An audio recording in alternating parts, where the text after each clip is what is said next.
Muito boa tarde. Hoje nós temos um convidado ilustre, o Dr. Magno Liberato, cirurgião bucomaxilofacial.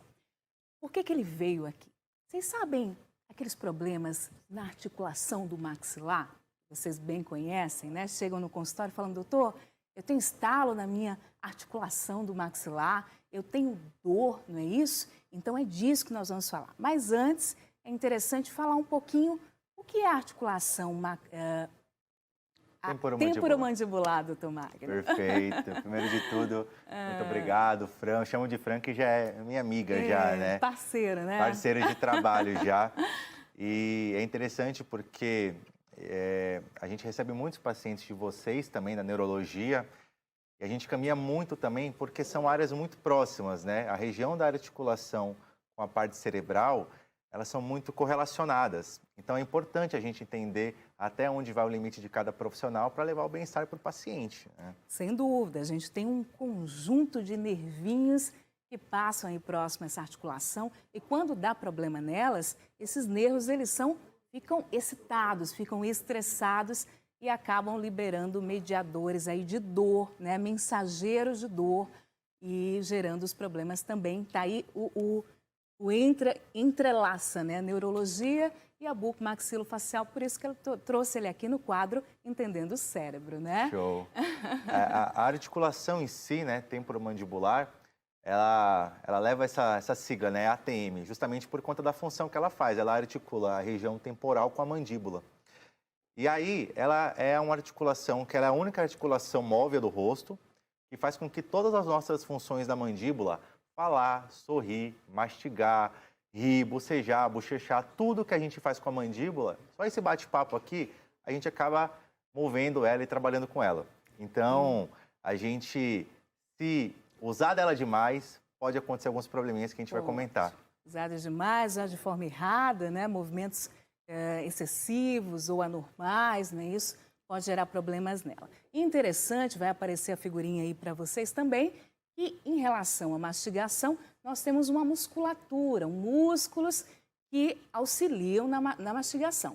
Entre eles, nós temos o masseter, tá? Aqui, ó, o temporal e uns mais internos, os pterigoides, né? Então, temos alguns músculos que auxiliam na mastigação. Por que eu estou falando isso? Porque a gente vai abordar com as doenças, né? Com as patologias, a gente vai falar desses músculozinhos que vocês estão vendo aí na tela. Tá bom? Então, doutor Magno, tá? Fala pra gente quais são as causas de disfunções, de problemas nessa articulação que vocês conhecem como articulação do maxilar. Perfeito. Essa articulação, a gente já usa ela muito por dia, né? Como eu falei, para tudo que a gente movimenta a mandíbula, ela acaba sendo trabalhada. Qual que é o problema? Se a gente acaba exacerbando esses movimentos, por exemplo, uma das etiologias, uma das causas mais comuns de inflamação dessa região é o famoso bruxismo, né? O apertar dos dentes. Né? O ranger, né? O ranger dos dentes. Todos bem conhecem. E está muito relacionado a esse momento que a gente está vivendo, que é justamente a parte de estresse, né? A parte emocional, né? Sem dúvida, sem dúvida. E para vocês entenderem, né, essa parte emocional também, eu trouxe como neurologista. O que é o estresse? Por que gera o estresse, né? E dá problema nessa articulação.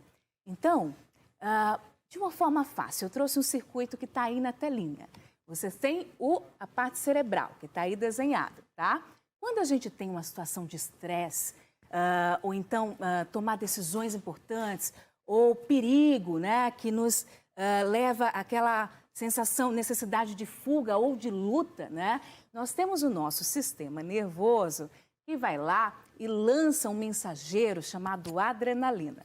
E o que é que ela faz? Ela aumenta a frequência cardíaca, aumenta a frequência respiratória, então você fica com o coração acelerado, respirando ofegante, a pupila dilata para poder enxergar melhor, né? E, enfim, uma série de alterações, o organismo libera açúcar, né? E aí depois vem o cortisol, para manter esse estado de alerta, tá? No estresse, esses mensageiros, eles ficam persistentemente aumentados no nosso organismo. E uma das nossas reações ao estresse é a tensão muscular. E aí entra a tensão nos músculos da mastigação, não é, doutor Magno? Tá perfeito. Justamente essa liberação hormonal, né, faz com que uma das suas reações seja a tensão, né, o tônus muscular, e boa parte está nessa região, né, da garganta, região aqui do masseter e região temporal, que é o que a gente mais usa. São os dois músculos principais da mastigação. Então você imagina, se você está sob aquele estresse recorrente, né, e esses hormônios estão ali excitados no seu corpo, vai acabar acontecendo essa excitação com tempo a longo prazo na parte da mastigação, né? E aí que vem o apertamento. E tadinho, aqui no meio está a ATM, no meio desses dois músculos está a ATM, essa articulação do maxilar. E ela é uma articulação muito frágil, no meio de dois músculos muito fortes. Para a galera de casa entender, o masseter é o músculo mais forte do corpo humano. Então você imagina, uma articulação frágil, no meio de dois músculos fortes, no meio de dois ossos muito fortes, que é a mandíbula e o crânio, e tá ali ela sofrendo. E a gente geralmente brinca, né? Ah, mas eu tinha bruxismo, às vezes, por muito tempo, e agora que eu senti dor, né? Existe uma capacidade adaptativa do organismo a evitar a dor. Só que água mole, pedra dura, né? Tanto bate até que fura. Acaba vindo, né? E aí, quando vem a dor, ela é simplesmente um sinal de alerta para que algo esteja de errado, né? Exatamente, já está aí, os mecanismos de adaptação já não estão mais segurando, digamos assim, né? Exato. E achei bem interessante, eu venho lendo, que a mastigação, né? Por que as pessoas apertam, né? E eu li, né, que a mastigação em si, ela libera mensageiros do prazer e diminui o nível de cortisol, que é esse mensageiro do estresse, não é? Exato. Então, muitas vezes, só o ato de mastigar um chiclete já libera esse mensageiro que é a serotonina, né? Gera um bem-estar e diminui o cortisol, que é o hormônio do estresse. Então, quando passa a ser doença, quando passa a ser patológico, né? O que acontece? A pessoa passa a morder, né? Tem essa reação, não é? Essa sensação de bem-estar, mas logo isso se esvai. Aí ela volta a morder novamente. E aí gera essa questão do apertamento, ou mesmo ranger, né, os dentes durante o dia, o bruxismo durante o dia, porque libera, tem esse mecanismo, né? Mas aí, de longo prazo, vai afetando essa articulação tão frágil e aí podendo gerar processos de dor, não é isso? Isso. Ótimo, mas não é só o estresse que causa disfunções na articulação, não é, Marco? Quais são os outros fatores que causam? Existem outros fatores que, na verdade, tudo está correlacionado ali a gente usar aquela articulação de forma indevida, né? Então, o posicionamento dos dentes também, então, pessoas que têm perdas dentárias, principalmente os dentes posteriores, o que é muito comum, né? O que é muito comum, acaba distribuindo as forças de forma desigual na mastigação. E aí a gente leva a processos de tomada de força de forma inadequada, né? Sim. Existem também regiões de traumas, então, que embate, às vezes o rosto pode acabar acontecendo, né? Que são chamados de macrotraumas, né? Os microtraumas são justamente o bruxismo, né? Um apertamento. Mas os macrotraumas, as porradas nessa região que acaba levando sem querer, né? Assim espero, acaba podendo gerar esse tipo de desconforto de inflamação articular. E alguns movimentozinhos, né? Tem gente que fica mordendo o lápis, aqueles músicas, tocadores de sopro, mergulhadores que usam aqueles aparelhos, Sim. não é? Cantores tendem a ter mais problemas. Mas a minha querida Gisele Alves tem uma pergunta. Estou aqui de camarote, parabenizar vocês linda, aí pelo né? tema. Gente, é muito real isso que eu falei. Vocês estavam falando sobre a mastigação, o estresse. Às vezes, todas as vezes que eu tô nervosa, quero mastigar. Quero mastigar. E a minha mãe tem isso. A minha filhinha, eu percebo que tem isso. Quando ela tá ansiosa, ela quer mastigar e comer. Quando a gente sabe que, assim, é uma coisa preocupante, tem que tratar, tem que procurar o neuro, enfim. Ou é uma coisa assim, só tô no momento de estresse, então tá tudo bem eu querer mastigar quando eu tô estressada. Só que hoje em dia a gente fica muito estressada, né? Infelizmente. E com a pandemia, né, piorou tudo. Quando que a gente sabe, assim, por exemplo, é a hora de procurar ajuda nesse caso? Excelente, excelente pergunta. Até onde é normal, né? Existem dois principais problemas que a gente pode correlacionar para a gente começar a buscar ajuda. Primeiro, a dor, né? A dor é um sinal que tem algo de errado. E quando eu falo dor, muitas pessoas, elas acham que pode gerar dor somente nessa região da articulação. Não, pode gerar dor de ouvido, porque está muito próximo às áreas, então é comum pacientes irem para a especialidade da otorrinolaringologia, fazendo exame de otoscopia e vendo que não tem nada, e acabam mandando para a gente. Dores de cabeça, dores atrás dos olhos, todas essas regiões, elas são muito correlacionadas lá dentro, né? Então, a dor é o primeiro. O segundo, que é o que mais comum se ouve, é justamente os estalos na articulação, né? Eu brinco que são esses crack-crack, né? Esses crack-cracks na articulação quer dizer que algo tem de errado, né? É necessário tratar sempre? Não, mas é necessário pelo menos investigar, saber o que tem de errado para a gente começar a traçar um plano de tratamento, né? Então, assim, o diagnóstico tem que ser dado, mas nem todo diagnóstico é passível de qualquer tipo de tratamento. Mas são essas duas principais situações. Excelente. Então, aproveitando, a gente já vai falar dos outros sintomas, não é? Das disfunções temporomandibulares. Você falou de dor no ouvido, mas sabe aquele zumbido? Zumbido, muita queixa, muitas pessoas queixam no meu consultório, tá? E o zumbido pode ser um problema da articulação, tá? Sabe aquela sensação de ouvido cheio? Também pode ser um problema da articulação. Pode ter o quê mais? Vertigem, né? Tontura. Pode gerar, não é, Magno? Sim, sim. A gente, essa parte do zumbido é uma das patologias, uma das doenças de mais difícil diagnóstico, né? E tratamento. E tratamento também. Então, a gente tem que ir por exclusão de fatores, o que é mais óbvio para o menos óbvio. Então, um paciente com problemas otológicos, que acaba procurando um tratamento otorrinolaringológico e, às vezes, não achando a causa, vale a pena investigar se as áreas próximas da região do ouvido estão inflamadas também. Então, acaba acontecendo. A gente ainda está numa fase inicial de estudos, sabendo as correlações de inflamações articulares e inflamações lá da região timpânica, lá de dentro do ouvido.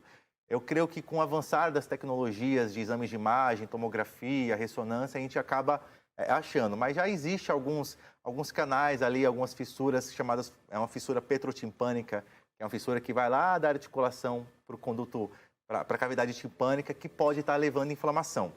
Mas a gente não sabe o quanto. Então, o quanto está inflamado pode influenciar no outro e vice-versa. Mas um dia a gente chega lá. Sim, sim, estamos avançando. Bem interessante, eu e Magno, nós somos parceiros aí, compartilhamos casos, por quê? Porque muitas vezes o paciente vai no meu consultório, aí tem a famosa enxaqueca que a gente já falou bastante aqui. E para tratar a enxaqueca, né, enxaqueca que é uma condição que a gente nasce com ela e muitas vezes ela aumenta a frequência, é intensa, atrapalha muito o indivíduo no trabalho, a gente tem possíveis tratamentos, a gente tem um leque de tratamentos. E muitas pessoas, muitos profissionais até que não se atentam, né, que podem ter outros gatilhos para dor, acabam tratando e o paciente não melhora completamente. Por que será que ele não melhora completamente? Então, tem profissional que lança mão de medicamento, associa medicamento, até faz uso do Botox para enxaqueca crônica, né? A toxina botulínica, que é a marca que vocês conhecem é o Botox, e não melhora completamente. E aí, não é? Muitas vezes a gente pedindo o exame, avaliando, não é, doutor Magno? Então, o que acontece? Muitos pacientes eu encaminhei para ele também tratou, né, a parte dele. E como é que foi esse processo com o paciente também? Eu gosto da Francine porque ela já me manda o paciente com o exame pronto já, né? Um dos exames principais que a gente pede para avaliar a articulação temporomandibular é a ressonância magnética, né? E a ressonância magnética, ela vai ser um exame complementar, né? E é muito legal porque quando a Francine me chama para falar, Magno, tem um tal paciente, tratei da devida forma, melhorou boa parte, mas falta um pouco. E aí, a própria Francine, ela fala assim, não, deixa eu investigar aqui a articulação. Pede um exame, já me manda, eu vejo uma alteração, eu falo, manda ver aqui no consultório. A gente acaba identificando, correlacionando a parte ali clínica com a parte imaginológica do exame e muitas vezes, eu acho que praticamente todos os pacientes que você me mandou, a gente acabou tratando de alguma forma, né? Mas são áreas muito similares, então Eu acho que é isso que falta hoje na área da saúde, né? Eu não preciso deter todo o conhecimento, mas eu preciso saber que a minha limitação pode estar gerando um descaso para o paciente. Exatamente. Então, eu estou tentando, às vezes, falar, não, tem um tratamento, não, resolvi 100%. Vai ficar por assim? Não. Vou procurar alguma área que esteja próxima para tentar ajudar o paciente. É o que a gente faz entre a gente. A gente quer resolver o problema do paciente, gente. Muitas vezes, a gente tem que envolver outras especialidades, né? A multidisciplinaridade, né? Então, é realmente juntar forças para resolver o seu problema, né? E muitas vezes o paciente tem enxaqueca e você vê, né? O estresse é um gatilho para enxaqueca, né? O que é que causa a enxaqueca? Enxaqueca é uma condição que você nasce com ela. Mas tem vários gatilhos, né? Que desencadeiam. O estresse é um deles, privação, né? Insônia, pensamento acelerado, enfim, alimentos. O estresse, ele também está relacionado a disfunções da articulação temporomandibular. Então, muitas vezes, o paciente tem um e tem o outro. E a gente tem que tratar os dois para ter uma melhoria, aí uma resolução importante, né? Até completa, muitas vezes, que a gente consegue. Sim, né? É verdade. Então, mas me diga uma coisa, né? A gente não pode deixar a questão da pandemia, né? Que nos assolou aí, vem nos batendo, né? Enfim. A pandemia aumentou muito o número de pacientes, né? Com disfunção. O porquê? Qual é a relação do Covid com essa piora nesses problemas da articulação do maxilar? Ótimo. A gente tem percebido no nosso consultório um aumento absurdo, né, de pacientes com distúrbios da articulação, com dores de cabeça, ocasionados por inflamação na articulação desde o início da pandemia, né? E aí o que é engraçado? O Covid tem relação? Diretamente não, mas indiretamente sim, por conta que essa pandemia, essa restrição das pessoas em casa, acabou gerando esses problemas psicológicos, problemas emocionais. E aí isso que fez desencadear os problemas das dores e aí o paciente em casa acaba sofrendo sozinho. Então, a pandemia está muito mais ligada à DTM, né, a disfunção da articulação, por conta da parte emocional. Entendo. Então, essa correlação que a gente faz, né, dos pacientes que estão com problemas hoje articulares, né, e aumentou muito. Na minha clínica, teve um aumento de mais de 300% de pacientes com esse tipo de problemas. E né? só lembrar que a Covid também, né, além dos quadros, né, psicológicos, estresse, etc., também gera aquela cascata inflamatória que eu coloco do ponto de vista neurológico, vem desencadeando processos aí de dores de cabeça, dores articulares, sem dúvida pelo gatilho do estresse, mas também pela cascata inflamatória do processo de infecção, que também está relacionado aos sintomas, né? Bem interessante. Mas aquelas pessoas que apertam e não sentem dor, como é que a gente faz? Eu aperto, mas não sinto dor. Eu, particularmente, já me peguei apertando algumas vezes, tá? Mesmo durante o dia, nos períodos de agitação, de alta demanda que a gente vive, assim, né? Uma loucura. E aí? Eu aperto, mas não sinto dor. Tenho que te procurar? Me fala. Boa pergunta. Você não sente dor ainda? Ainda. Você está usando, as pessoas que apertam, estão usando a nossa articulação indevidamente. A gente só foi feito para apertar os dentes na hora da alimentação. Todo o resto, na hora da fala, a gente não aperta, na hora da respiração, a gente não aperta, na hora da higienização, a gente não aperta, só na mastigação. Então, são períodos curtos do dia que a gente realmente tem que usar os dentes, a musculatura e a articulação em si. Se hoje a pessoa não sente dor, existem outros motivos. Ou porque não existe um desequilíbrio hormonal, porque isso pode estar causado. Às vezes a pessoa tem um limiar de dor mais alto que o normal. Só que a gente sabe que essa é um tipo de doença que é muito mais prevalente em mulheres. Então, de cada 10 pacientes que hoje nos procuram, de 7 a 9 são mulheres, né? E a gente sabe que tem correlação com a parte hormonal, tem correlação com o dia a dia que a mulher hoje enfrenta, né? Os cuidados que ela tem que ter com si, com a família, com o trabalho. Então, tudo isso leva. E aí, qual que é o problema? Vai se chegando próximo a uma época muito delicada da mulher, que é a menopausa, e vai haver um desequilíbrio hormonal. Sim. E aí, esse limiar de dor que antes era alto começa a baixar. Então, o mesmo estímulo que hoje você gera apertando e não sente dor, talvez o mesmo estímulo vai começar a gerar dor. E aí qual que é o problema? Está crônico. E tratamento de doenças crônicas é o maior desafio hoje da área médica, né? Então a gente tem que tratar desde cedo, começar a investigar tudo isso. Senão, lá na frente pode ter problema. Você falou de limiar de dor, acho bem interessante também, tá? Porque também está entre uma das causas de distúrbios na articulação. Tem pessoas que não só devido às variações hormonais que diminuem esse limiar de dor, mas constitucionalmente ela já é menos tolerante à dor, né? Então foi observado os pacientes que têm dores crônicas, boa parte tem um limiar reduzido à dor. E outra característica interessante é que tem muitos genes também que estão relacionados à diminuição dessa tolerância à dor.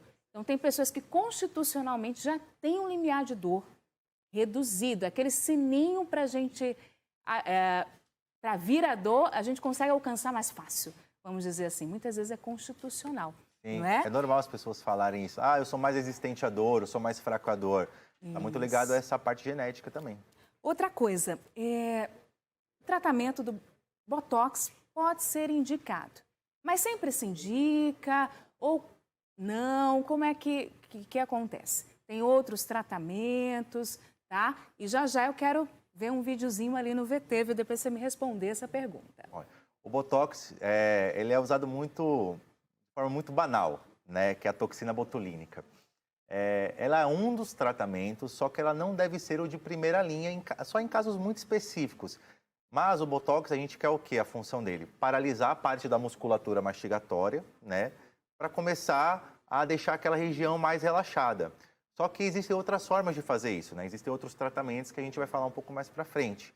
Exatamente. Então, nem sempre. Gente, quando a gente fala Botox, não é. Botox é uma marca, mas a substância toxina é botulínica, tá? Muitas vezes a gente cita o nome Botox porque vocês identificam, conhecem mais facilmente. Mas tem outras marcas para a substância que é a toxina botulínica. Então, nem sempre se indica Botox. Tem outros tratamentos para isso. Você trouxe um vídeo? Trouxe. Ótimo. Então, a gente vai aqui... doutor Magno, levantar um pouquinho, né? Ver se cresce. Bom, cresce pouco. Estica as pernas. Aproveitar e já ver se tá tenso, se não tá, se tá Exatamente. pressionando Está estressado, boca, tá estressado. pressionando, né? Bom, a gente trouxe um vídeo interessante que mostra qual que é o movimento normal da articulação. Então, o que é a famosa ATM, né? É justamente esse pontinho roxo que vocês estão vendo no vídeo. Ela é uma articulação que fica entre o osso da mandíbula e o osso do crânio, aonde quando o paciente faz a abertura e o fechamento da boca, ela acaba dando esse movimento legal. E o que acontece? Um dos problemas do apertamento é gerar esse deslocamento discal, que a gente chama, que simplesmente o disco ele sai do lugar, né? Ele fica lá para frente e quando o paciente ele tenta fazer o movimento de abrir a boca, acontece o famoso clec, é o famoso estalo que a gente chama, né? Então, o paciente, ele com a boca fechada, fica com o disco lá para frente, e aí quando você abre, essa estrelinha quer dizer que é o clec. Então, e quando volta, dá outro clec. Então, esses crack que a gente costuma falar é justamente essa articulação que ela está fora do lugar, e quando o paciente tenta abrir a boca, acaba acontecendo isso. Ah, Magno, eu tenho isso, você, mas não tenho dor. Eu tenho. Você tem, né? Então, aí eu tenho isso, mas não tenho dor. Tá, mas quer dizer que você não tem dor ainda. E aí, qual que é a evolução disso? Possa ser que no futuro, esse disco articular, essa TM, fica tão deslocado a ponto dela não voltar mais para o lugar. Ela não consegue mais voltar. E aí acaba acontecendo a limitação de abertura de boca, acaba acontecendo mais dores ainda. Então, um movimento normal da articulação, com o tempo, vai dar problema se você continua gerando esse apertamento. Então, tem que se ligar. Esse processozinho de atrito é o que vai gerando a inflamação? Perfeito. É sim, a resposta é isso. E algumas pessoas vão acabar tendo uma sensação de, às vezes, areia dentro da articulação, né? Às vezes tem uma areinha aqui dentro da articulação. É a evolução justamente desse deslocamento do disco. Por quê? A areinha nada mais é do que o roçar, né? O esfregar de um osso com o outro. Então, perceba o quanto isso é prejudicial, Nossa, né? imagina. Então, por isso que a gente tem que ficar atento, pelo menos a diagnosticar. Precisa de tratamento sempre? Nem sempre, mas pelo menos vamos identificar. Excelente. Identificou, tá? Por exemplo, viu que tem problemas, né, de deslocamentos, tem processo inflamatório. E aí, qual é o segundo passo? Quando se indica a cirurgia ou não?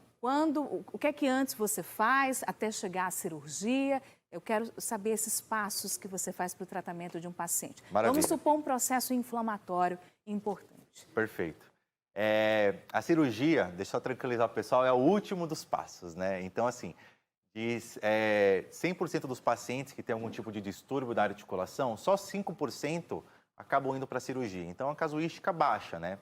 E aí, os tratamentos, eles são diversos, a gente chama de tratamentos conservadores, né?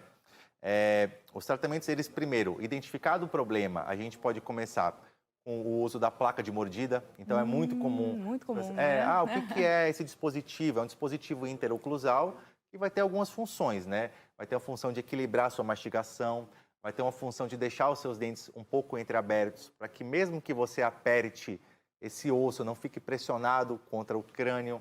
Então, essa é algumas das funções da placa de mordida. Mas me diga uma coisa, essa placa, geralmente ela é indicada no período noturno ou não? A maioria das período? vezes sim, porque só a gente identifica, o paciente ele faz o apertamento durante o dia? Não, não faz, então não precisa usar, certo? Mas geralmente quando faz o apertamento, durante o dia, ele usa contínuo? a gente geralmente fala para o paciente identificar, porque às vezes o paciente ele fala, eu não aperto. Quando passa na consulta a gente conversa, eu falei, fique atento a isso, fique atento. Existem até aplicativos hoje no celular, tem um deles que chama Desencoste os Dentes, né? É como se fosse aplicativo de beber água. Bebe tantos ml de água. Isso existe também para bruxismo. Então, durante o dia, a gente gosta mais de falar, olha, fica atento ao apertamento. Aí o paciente começa a me falar, quando eu estou dirigindo, acaba apertando, nesse trânsito maravilhoso de São Paulo. Outra coisa, tem a fisioterapia, não é? Os mecanismos para identificar os gatilhos e aí sim relaxar a musculatura. Então, talvez isso durante o dia seja mais interessante, no noturno a placa, porque a placa é bem incômoda, não é? Isso, a fisioterapia ela é importantíssima, né? Como qualquer tipo de doença articular, elas andam juntas. Então, fisioterapia, problemas articulares tem que ser trabalhado, né? E outra coisa, Mário, que a gente está com um tempinho curto agora. Eu quero que você fale quando se indica a cirurgia. Cirurgia, quando o tratamento conservador não resolve. Então, a gente tenta esse tratamento durante 1 mês, 2 meses, o paciente continua evoluindo com dor, é importante a gente fazer algum tipo de procedimento cirúrgico para isso. E aí a gente tem desde cirurgias por vídeo, né? São as menos invasivas. São as menos invasivas, né? E aí tem as cirurgias mais invasivas, que é a substituição da articulação, colocar a articulação no lugar, e isso não se preocupem. Tá? É só os últimos dos casos. Com ele. Mas ele, faz bem, viu? Porque eu tenho pacientes que realmente se melhoraram muito, né? E tem o avanço tecnológico, cirurgias menos invasivas, né? Não corta, sim, né? sim. Então, quando pode, vocês entram na não invasiva, né? Exato. Que tem melhor recuperação. Sem dúvida nenhuma. Tem uma pergunta. Opa! Só uma pra gente encerrar. E na cirurgia? Eu vou chegando, vai, doutora. Vem pra cá. Vamos dividir aí a tela. Prazer dividir a tela com mulher bonita. Na cirurgia, é garantido que a pessoa não vai ter mais bruxismo? Olha, ótima pergunta, hein? O bruxismo, ela é uma das causas do problema da articulação. Então, a gente tem que tratar o bruxismo também de forma preventiva. Então, como a gente tinha falado, né? O que leva a um dos problemas do bruxismo, a parte emocional, o estresse. Então, tem que ter um acompanhamento comportamental. Entendi. Psicólogo, psiquiatra, terapeuta, é importantíssimo. Junto, porque não adianta eu dar o melhor tratamento se você continua gerando estímulo. Se você faz a cirurgia, mas continua o que está gerando aquele estresse. Exatamente. Todo, né? Então, um dos insucessos desses tratamentos é isso. Então, a forma preventiva de tratar é a comportamental, mudança de estilo de vida. Exatamente. E aí, sim, com isso controlado, a cirurgia ela tem grande chance de sucesso. Mas tem 3 palavras na saúde que a gente nunca pode falar, né? Que é nunca, com certeza e sempre. Sim. Né? Então, a gente sabe que melhora muito. Probabilidades. Probabilidades. Tá? Então, a probabilidade de melhorar é muita se você consegue tirar aquele estímulo emocional. Todo mundo junto aí. Exato. Todo mundo Agradecer a doutora, adorei o tema, o doutor também, muito obrigada. Agradecer você de casa que participou com a gente também. E a gente vai ficando aqui. Você contou pro doutor que tem que fazer a dancinha? Calma, doutor, não vou falar isso. Mas deixa eu só passar o contato. O contato de vocês, é verdade, por favor. Excelente. Olha, meu Instagram é DRA Francine Mendonça, doutora Francine Mendonça. E o teu, doutor? O meu é DR Magno Liberato. Doutor Magno Liberato, sigam lá, tirem suas dúvidas. Tirem Vambora. suas dúvidas.